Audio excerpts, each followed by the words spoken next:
Collectors and investors are watching the military surplus rifle market like never before. Over the past 15 years, prices on classic battle rifles have climbed with aggressive momentum. A Mosin Nagant that cost $90 out of a wooden crate 2 decades ago now runs $400 or more. M1 Garands jumped from the low hundreds to well over $2,000 for collector-grade examples. But the real story is what is coming next.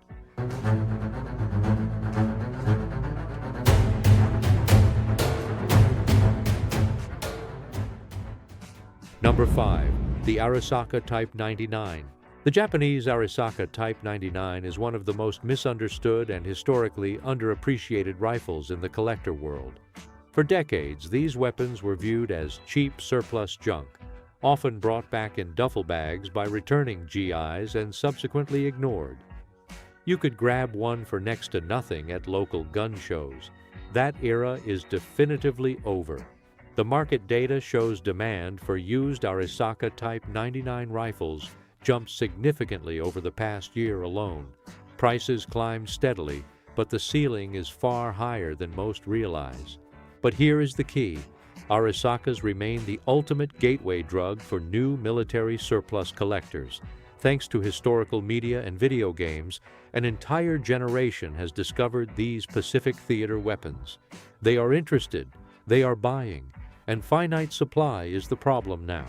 The Type 99, chambered in the powerful 7.7 by 58mm cartridge, saw roughly 3.5 million units produced during the war across various arsenals like Nagoya, Kokura, and Toyo Kogyo. Yet finding a clean, uncompromising example today is genuinely difficult. To command top dollar, a Type 99 must have matching serial numbers on the receiver, bolt, and bayonet lug. Furthermore, it must retain the intact Imperial chrysanthemum marking on the receiver. When Japan surrendered, orders were given to grind or file off the chrysanthemum to save the Emperor's honor before handing the weapons to American troops. Rifles with intact, untouched chrysanthemums now bring almost double the price of defaced examples. Original accessories are also major value multipliers. Early war Type 99s featured a folding wire monopod, an original sliding metal dust cover, and complex anti-aircraft rear sight wings designed to lead low-flying planes. Finding a rifle with all 3 of these original matching accessories adds hundreds of dollars in immediate collector value. Current market prices range from $300 for heavily worn, mismatched substitute standard or last-ditch models, which feature crude machining, wooden butt plates, and fixed sights, to well over $1,500 for pristine early war Nagoya or Kokura production rifles with perfect markings. Early production Arisakas from 1939 to 1941 command serious premiums because they represent the height of Japanese industrial quality before material shortages crippled their war effort. As the original World War II generation passes away, estate liquidations are temporarily flooding the market with unexpected basement finds. But here is what matters for 2026. Collector interest keeps rising while the ceiling of available supply shrinks permanently. The Arisaka Type 99 is poised to climb aggressively. Early war examples with intact mums will lead the charge. Market analysts suggest a 15% to 20% jump in average values for high-condition, complete examples this year alone. Number 4. The Lee-Enfield No. 4, Mark I. Most casual shooters sleep on the British Lee-Enfield. That is a massive financial mistake. The British built high-capacity 10-round detachable box magazines into these bolt-action rifles at a time when American and German surplus rifles carried only 5 rounds. That magazine advantage, combined with a lightning-fast action, kept Enfields competitive for decades. They are still winning today in the collector market. Market data reveals demand for Lee-Enfield rifles has jumped consistently over the past 12 months. That steady underlying climb is the foundation of the next massive bull run.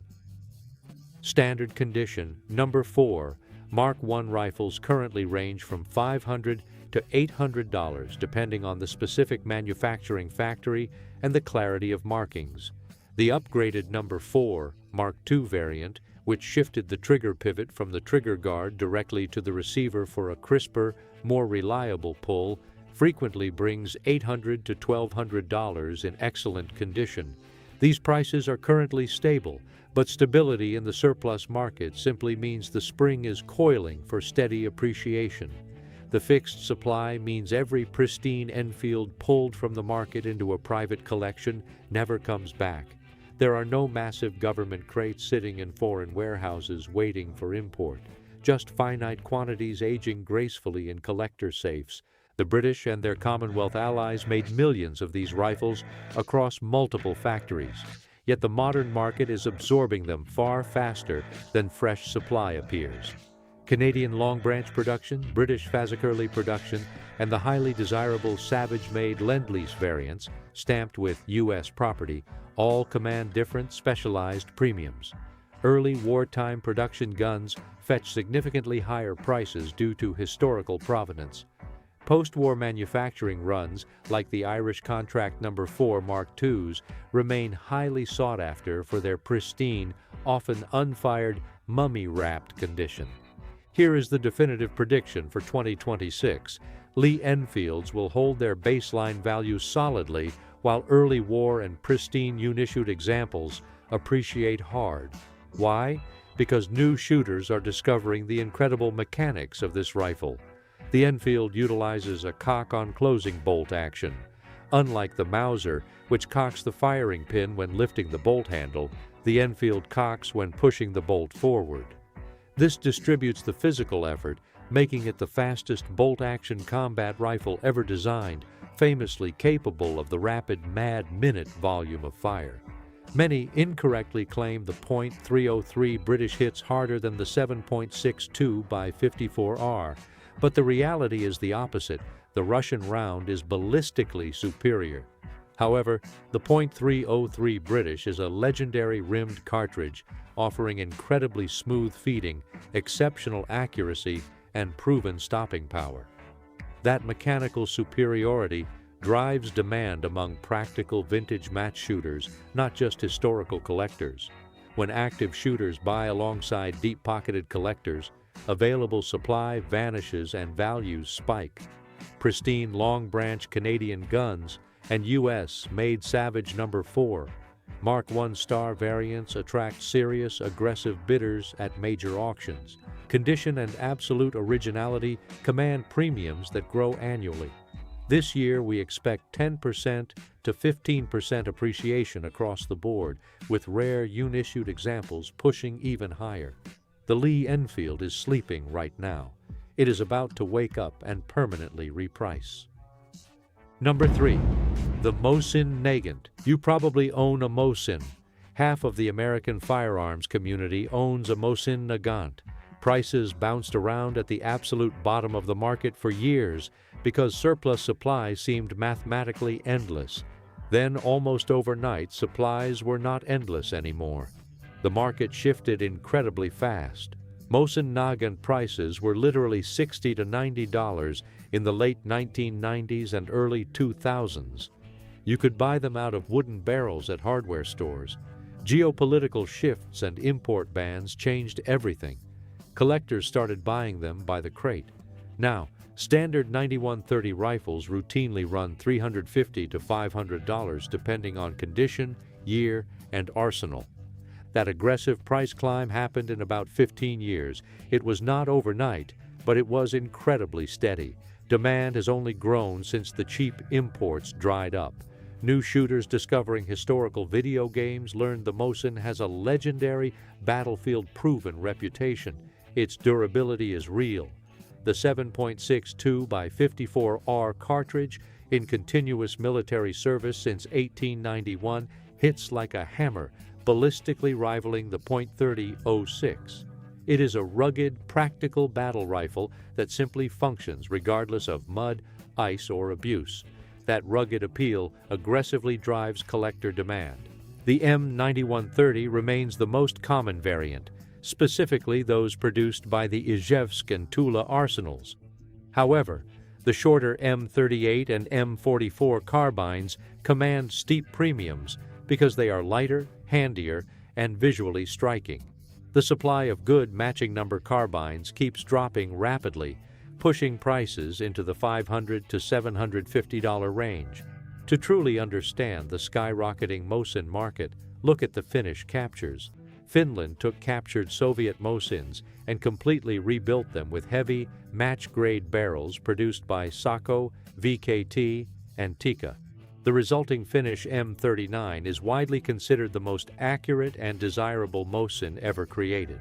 A pristine Finnish M39 easily commands $800 to $1,200 today, serving as the gold standard for Mosin collectors. For standard Russian models, Mosin Nagants with matching stamped serial numbers, not electro-penciled forced matches from post-war refurbishments, original canvas slings, authentic bayonets, and complete cleaning kits sell immensely faster than beaten-up parts guns.